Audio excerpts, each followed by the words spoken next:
Hey everybody, we have some exciting news. This is Tafokints' Daniel Lee here with Rishi, formerly known as SmashG0D, and we're going to talk about his recent signing with VG Bootcamp.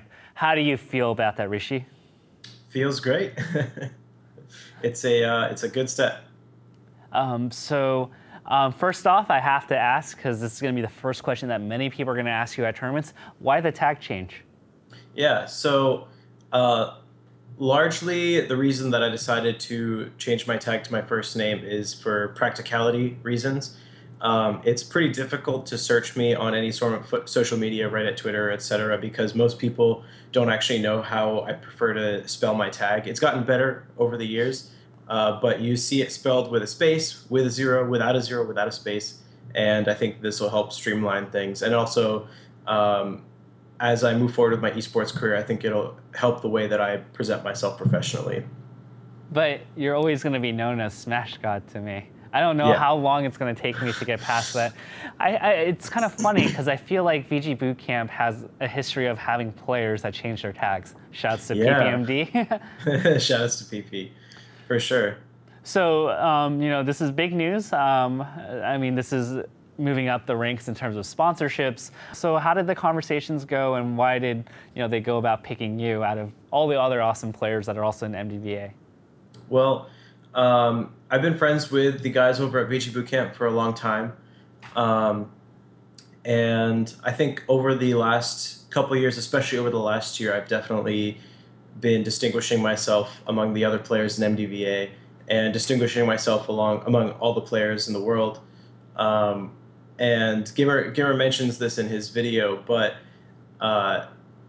Chudat has had an extremely good 2017, and he's only lost, I think, 2 sets to non-top 10 players. And sorry, he's only lost to 2 non-top 10 players this year, and I'm one of those players, so it only makes sense that they would pick me up, right? Yeah. You gotta go with the upgrade. So. So for the fans, and I know you meticulously track all your wins and losses, why don't you show off your resume? Do a little fanfare. So my 2017 has been pretty solid, starting with the very end of 2016. Since the last list of the top 100 players came out, I got 9th at Eden, defeating DJ Nintendo and Professor Pro. At Genesis, I beat Nightmare, Swedish Delight, and I beat Professor Pro again. And then I beat Kobol at Smash Valley 5. I beat Slox and Lod at Apollo 3. And I think those are my good recent wins. And then I beat Chudat twice at the only local that Chudat's attended in 2017. Damn, you had that all in like a Rolodex right there. I typed it out recently in one of my blog posts on the blog that I maintain. It's been quite a journey because first you're this guy who Hungrybox proclaimed was the best Marth player ever in the match. I'm not sure if it was ever or just in the Jigglypuff matchup. So you started getting some eyes on you. I have to take you back. This might be a heartbreaker for you. Your next big moment was Armada Game 3 Evo. Yeah. Yeah, I don't know what it is. I don't know what it's with me and the top 5 players. For some reason, my two like big viral moments have been against 2 other top 5 players. Which has been pretty interesting. But yeah, the set with Armada, Armada knows that I'm hungry for the run back. I was hoping to get the run back. I had a path to Armada at Genesis. I had a path to Armada at Smash and Splash. I couldn't make it to him either time. I'm hoping to make that happen at some point this year. But you're right, it was a heartbreaker. It was probably the hardest loss of my career so far, but all in all, it's been motivation for me to get better and get back to him in bracket. I remember Hacks posted something really funny where if you down aired, things would be completely different for you, but you're still just playing that play. So there's been, I'm going to fire a shot at you, but there's going to be a moral to the story. So you're riding high off of almost being Armada, and then you lose to Tafokints. Yeah, in the same summer, in the same month span, I know. Although I'm 99% confident that if we had that run back, that you would kill me. So I'm just going to leave it at a 1-0 in my favor, and I'm gonna lose to DKs for the rest of my career. I remember you mentioned to me you're going to retire so that you can keep that record over me for the rest of my life.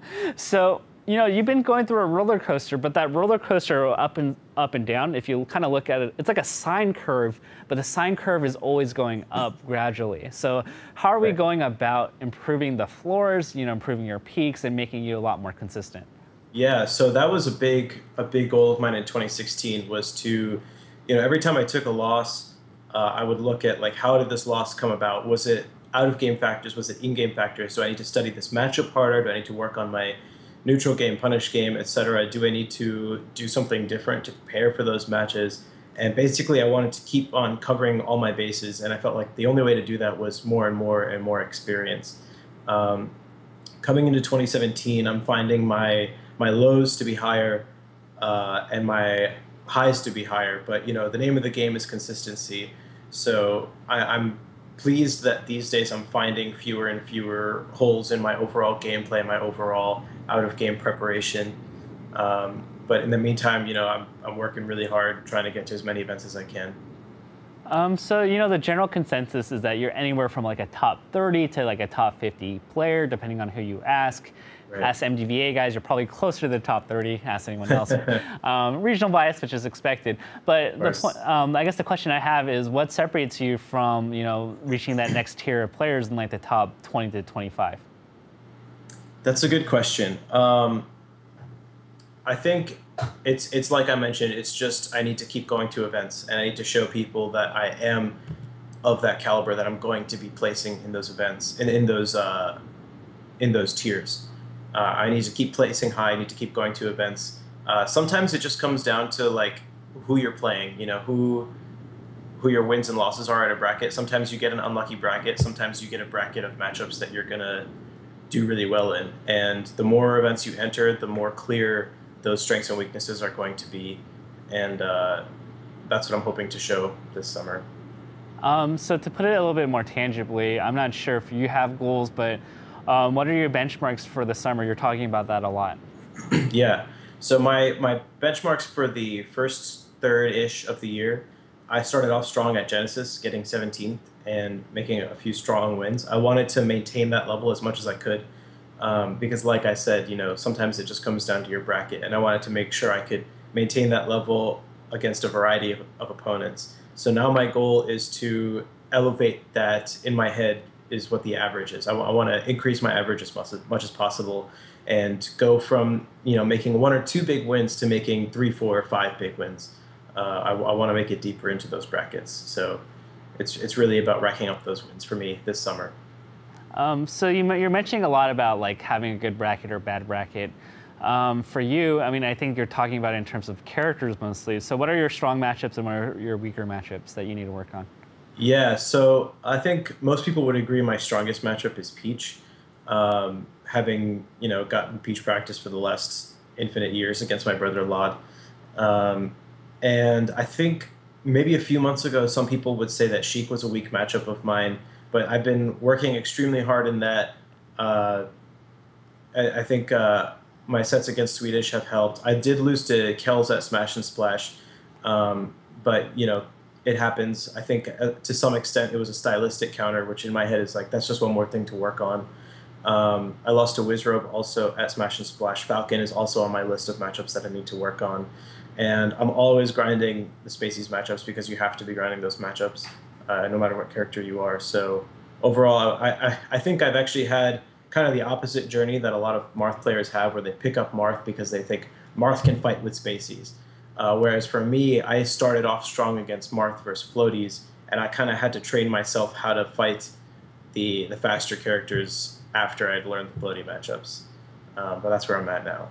In some ways, I think that could be healthier because the tendency for Marths who practice against Spacies is that they can forego a neutral game because their punish game becomes a lot stronger. So it seems like you get a lot more of the fundamental understanding of the game. Right. So what is, I'm kind of curious, now that you're on a team, what opportunities does this provide you as a player to grow in the rest of the year? Yeah, I think one of the things that's really going to help me reach the next level is just playing with more good people in and out of bracket. And being on VG Bootcamp is really going to help me with that. It's going to help me get to events where I can practice with these good players. I know that it definitely helped Chu while he was on VGBC. He ended up getting to Smash Summit in the spring, and that was a huge turning point for him because he got to train with all these top players. So I'm looking forward to those kinds of opportunities. Are you going to have any aspirations to try to get into Smash Summit this time? That's still a few months away, but it's definitely something that is on my mind, depending on how everything goes up in the months leading up to this fall. I definitely would hope to. Okay. Well, so while we're on longer reaching goals, SSBM rank, where do you see yourself at the end of 2017? Not for the summer, but like for the end of the year. Sure. Yeah, good question.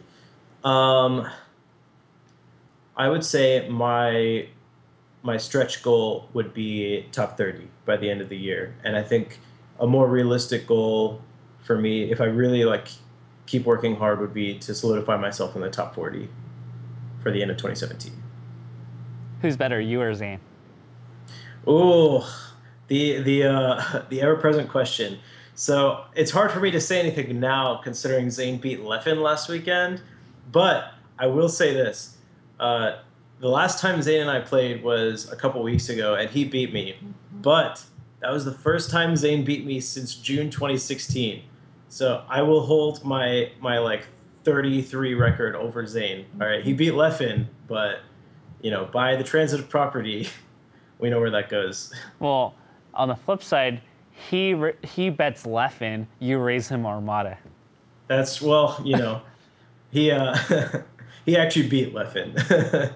So if I take the win on Armada this summer, there'll be no question. Okay, but that's a big if. It's pretty cool that you also have a brother that's really into the game. So, I guess for doubles, I assume that whenever you guys are in the same venue or you guys are there, you guys are going to team. Do you guys have any aspirations to grow in that avenue? Yeah, he and I were actually just talking about this recently. Smash and Splash was our first teams event since SmashCon last year, and that's pretty much just because he hasn't been able to attend very many majors while he's been in school. But we definitely want to solidify ourselves as one of the top 10 static teams. That's definitely one of our concrete goals. I think we can definitely do it. At SmashCon last year, we took some good wins. We beat KJH and Gatsu. We beat Axe and Wobbles. We were really, really close to beating PewFat. But we had the lead on game 3, and Zach just turned up the jets and started wave shining a lot out of shield. And then it went downhill from there. And Smash and Splash was actually our first bracket where we tried going all Marth Peach. And typically we've gone Fox Peach. So we're definitely experimenting a bit with teams. And I have high hopes for what the future holds for us, especially since LOD will be able to attend more majors moving forward. Should we petition Gimmer for a free LOD campaign? 2-for-1 deal? Let's go. Yeah, 2 for 1. You got to take me and my brother. Although LOD wouldn't be a bad signing if, he frees up from school. I think he's a really good player. Yeah. I know that we've had some conversations in the past, so I'm going to throw you a curveball. But I am somewhat aware that you used to do some sort of acting or improv. Can you tell me a little bit about that, or drama? So I haven't done as much in the past year. I graduated from college at the University of Virginia in spring 2016, and since then I got my master's in Maryland. But while I was in undergrad, I did a ton of theater. I did a ton of singing, and I did directing. I directed a few musicals. I directed the producer's title of show, and I was in an all-male a cappella group for the 4 years that I was in college also. So I've done a lot of performing in theater throughout my life, which has been, one of my passions. Are there any incriminating, or I'm just kidding, not incriminating. Are there any samples that are available on YouTube or any public available space? Actually, yeah. I think 3 of our albums are on Spotify. If you look up Academical Village People, you should be able to check out our albums. And all of my fellow a cappella friends are also Smash nerds. We kind of made it a tradition to play Smash whenever we got new members into the group. So, I'm sure they'd appreciate it. And they're better than you, right? Oh yeah, they're all better than me. I had to let them in to let me into the group. So. Oh, okay. I see. Well, very cool. I mean, it's I always love to end the interview on on the note of, I realize that it's really hard for a Smasher to get to where they are by themselves. So go ahead, shout out and recognize the people that have, supported you along the way. Yeah, shout outs to MDVA, shout outs to my brother, of course, shout outs to VGs, my crew, shout outs to all my fans, everybody who supports me on Twitter, especially people who are following my Twitch and who are subscribed to me on Twitch. Shout outs to the God Squad. And yeah, shout outs to everybody who has been supporting Smash since I joined the scene, 12 years ago. It's been a long road, and it's only going to keep going. Awesome. Thank you so much. I always thank the players for making time to do content like this. It wouldn't be possible without you guys. So once again, thank you, Rishi, not Smash God, for doing this interview and answering the questions and then letting me roast you a little bit. Of course. And to the viewers at home, thank you for watching another Yahoo Esports video. If you'd like to see more awesome content, subscribe to us on our Yahoo Esports YouTube channel.